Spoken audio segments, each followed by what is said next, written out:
बहुत समय पहले की बात है। एक गांव में एक गरीब लकड़हारा अपने परिवार के साथ रहता था। वह रोज सुबह गांव के समीप स्थित जंगल में जाकर लकड़ियां काटता और उसे बाजार में बेचकर पैसे कमाता था। इस तरह उसकी और उसके परिवार की गुजर बसर चल रही थी। एक दिन वह जंगल में नदी किनारे लगे एक पेड़ की लकड़ियां काट रहा था। अचानक उसकी कुल्हाड़ी उसके हाथ से छूटकर नदी में जा गिरी। नदी गहरी थी, जिसमें उतरकर कुल्हाड़ी निकाल पाना लकड़हारे के लिए संभव नहीं था। लकड़हारे के पास एक ही कुल्हाड़ी थी। उस कुल्हाड़ी के नदी में गिर जाने से वह परेशान हो गया। वह सोचने लगा कि अब वह अपनी जीविका कैसा चलाएगा। उसके पास जीविका चलाने का कोई और साधन नहीं था। वह दुखी होकर नदी किनारे खड़ा हो गया और भगवान से प्रार्थना करने लगा। भगवान, मेरी कुल्हाड़ी मुझे वापस दिला दीजिए।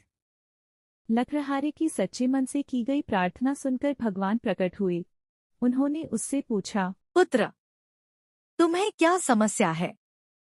लकड़हारे ने कुल्हाड़ी नदी में गिरने की बात भगवान को बता दी और उनसे याचना की कि वे उसकी कुल्हाड़ी वापस दिला दें।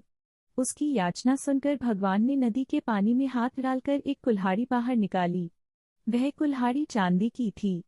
भगवान ने लकड़हारे से पूछा, पुत्र, क्या ये तुम्हारी कुल्हाड़ी है? नहीं भगवान, ये मेरी कुल्हाड़ी नहीं है। भगवान ने पुनः अपना हाथ पानी में डाला।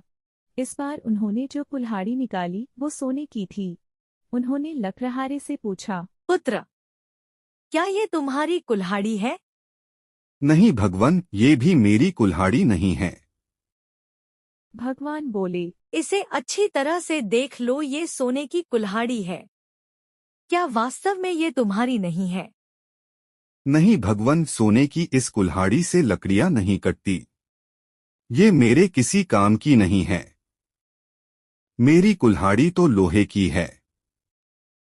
इस बार कुल्हाड़ी देख लकड़हारा प्रसन्न हो गया और बोला, भगवान, यही मेरी कुल्हाड़ी है।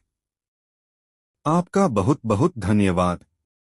भगवान लकड़हारे की ईमानदारी देख बहुत प्रसन्न हुए और बोले, पुत्र, मैं तुम्हारी ईमानदारी से बहुत अत्यंत प्रसन्न हूँ। इसलिए तुम्हें लोहे की कुल्हाड़ी के साथ साथ सोने और चांदी की कुल्हाड़ी भी देती हूँ। यह कहकर भगवान अंतर्ध्यान हो गए। लकड़हारा अपनी ईमानदारी के कारण पुरस्कृत हुआ। सदा ईमानदार रहें। ईमान